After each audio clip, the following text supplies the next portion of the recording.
I believe there's only 4 things you need to consider when you're going to do a rhythm part. So I've used these for everything I've ever done professionally, whether I've done a session or live. And very often if you're jamming with others, you try and want to add a rhythm part that's not being done, that's going to add a little bit of value. So the 4 things to consider, and I'll go through them with you just so you understand them.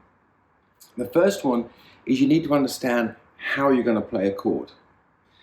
And there's only 5 things you can do to a chord.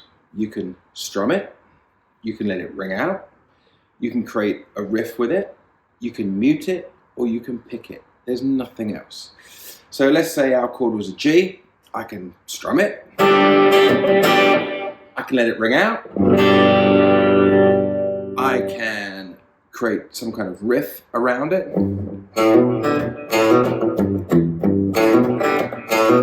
I could mute it, I can pick through it.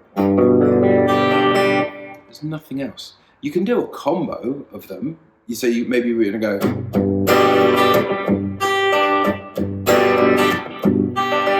But there's nothing else you need to worry about. So this helps if you're trying to learn a song, you're trying to hear what you need to figure out from a recording, or if you're just trying to make a part. So the first of the quadrant, this is my rhythm quadrant. The first of the quadrant is stomp. Strum it, tag it, ostinato for a riff, mute it, or pick it. There's nothing else you need to do. Second thing you need to concern yourself with is, where am I going to play the chord? So can I do this G, this G, this G, this G? So that's the second thing to consider. That's where caged comes in, the caged chords, which we can dive in on another video.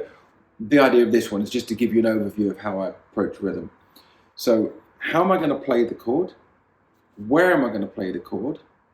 The next thing to consider is, how much of the chord am I going to play? In other words, am I going to strum the whole thing or just a small bit? And then the last thing is tone. What sound do I want? In other words, the guitar or pedals or pickup. What I tend to like to do is have a slightly broken up sound when I push it on the bridge pickup. And then with the guitar, I can just pull it back from that. So if I wanted something a bit more funky,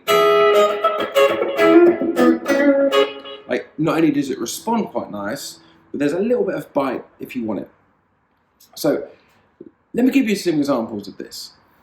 So I'm going to show you the Eagles, I'm going to show you Miley Cyrus, I'm going to show you Cake by the Ocean, I'm going to show you First Cut is the Deepest, and I'm going to show you some Chili Peppers, how they all use this quadrant to different effect. So Hotel California, you've got one guitar down here, and he's simply tagging it. And then you've got another guitar up here, and he's picking it.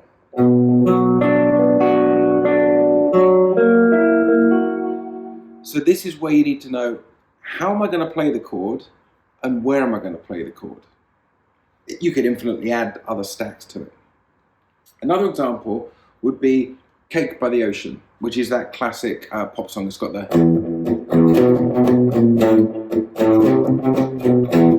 And the chords are E minor, B minor, A minor, C.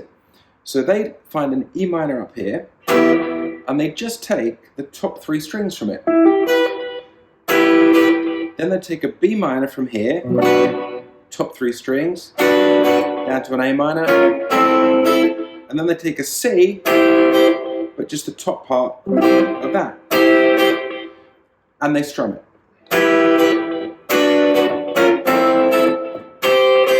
Which is much more interesting than if you went on, say, Ultimate Guitar, and the chords told you it's E minor, B minor, A minor, C.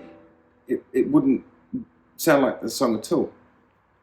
They also play that one higher, so they do an E minor here, B minor, C. If you haven't learnt your caged chords, don't listen to people that say that's not the way to go. Listen to me, that's the way to go. Even if you pull them around at some point, they navigate the guitar so well.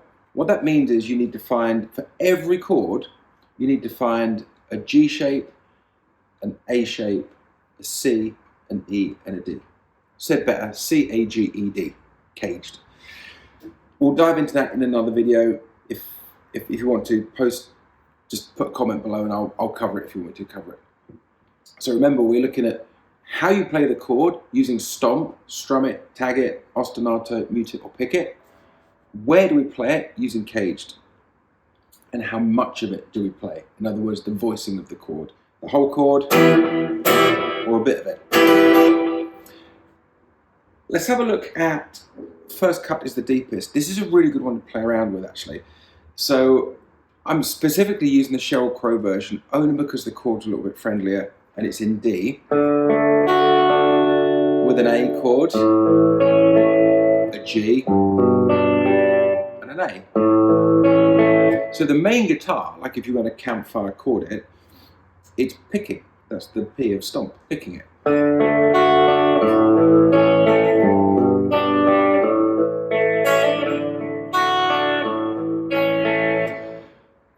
Years ago, I was in a band. I was young, 16, 17, and we gigged a lot every week, 4 or 5 times a week. And the guy who ran the band told me that I'll pay you a flat fee, a flat wage, but if you can add more value to the band, I'll pay you more money. So, okay, seems reasonable, but how do I add more value? And then one day I realized, so he's often playing the chords down here because he's singing. So what if I can find another place to play those chords? And then I realized he'd pay me more money when I did that. And this is where I came up with the idea of the stomp thing. Well, I can either only strum it, tag it, create a riff, mute it, or pick it. There's nothing else I can do. So I would look at what he was doing and find something opposite. So if he was low, I'd go high. If he was mid, I'd go one way or the other. If he was strumming it, I'd pick it. So first cut is the deepest. So the main guitar, if you were going to be in a band and the guy was going to be playing,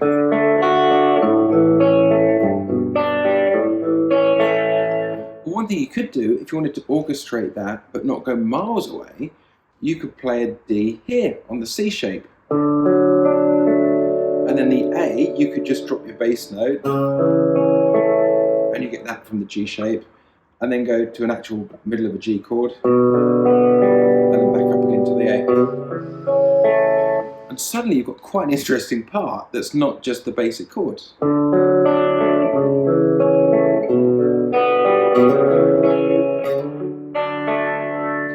I always used to look at the tabs when I was learning songs and wonder why these guitar parts were sort of in the middle of nowhere, making no sense, like that. But once you realise, it all comes back to a chord. It always does come back to a chord. So, how you're going to play it, where you're going to play it, how much of the chord you're going to play, and of course what tone you're going to use. So, let's look at a completely different one. Let's look at Miley Cyrus, Party in the USA. So the guitar part goes.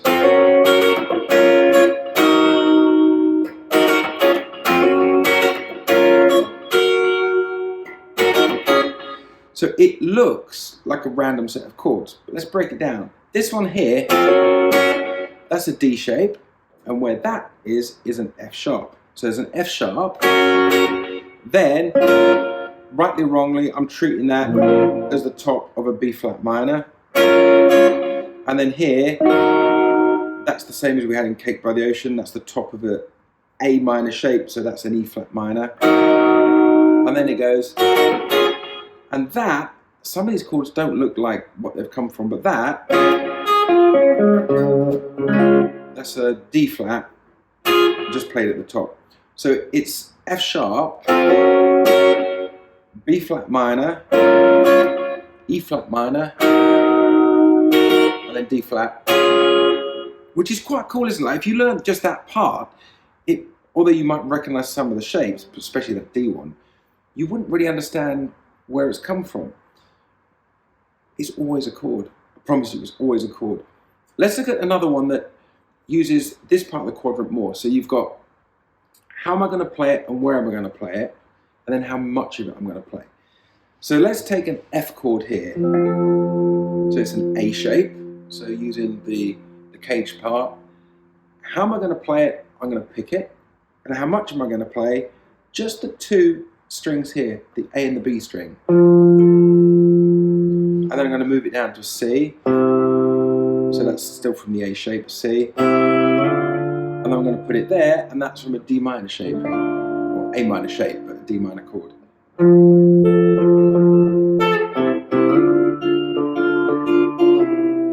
If you didn't want to play it there, you could do it here. It's the same rule. It's from a C here, from an E shape, sliding into a D minor as an E shape as well.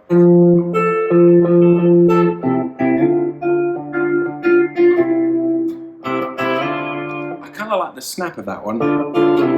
I'm not a Chili's nut, so I don't know exactly which one it is, but either one would work. Like, no one's going to pull you up on it if you played the other one live. But what's really super cool is when you start to see it as these chords. So he's picking it, and then in the chorus, he strums it, but plays it differently. So he does an F here as a C shape, and then as an A minor shape. So now he's gone from the picking of the 5 options to strumming it.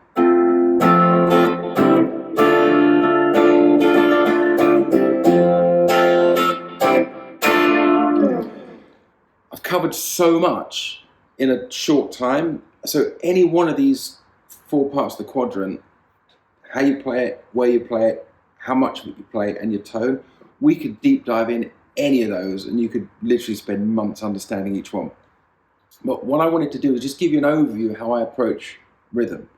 These are the only 4 things I consider.